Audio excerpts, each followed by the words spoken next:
เอาเลยกัดกันเลยยกหนึ่งเอาไอ้ขาวไม่สู้ไอ้ขาวไม่สู้ไอ้ขาวไม่สู้เมื่อเช้าถูกกัดรอบแล้วเมื่อเช้าถูกกัดรอบแล้วนี่รอบสอง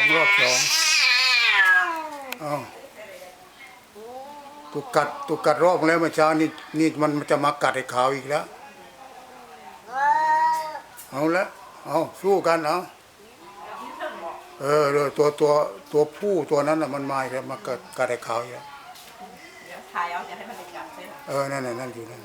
ยืดเถิงมาบอกมันเห็นเรามันไม่กล้าแล้วมันเห็นเราไม่กล้าเข้ามากัดแล้วถ่ายเอาผีผ่อนผีมันไอ้ขาวมันไม่สู้ไอ้ขาวมันแมวอายุน้อยกว่าพ่อหลวงพ่อถ่ายนี่ผ่อนผีก็ได้บ้างเอาเลยยายเอาไล่มันไปเลยยายไปอายุน้อยไม่สู้หรอก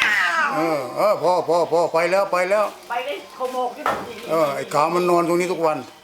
นี่นั่งอยู่นี่ของท่านมันจะมากัดแหละมันนอนทุกวันแหละนี่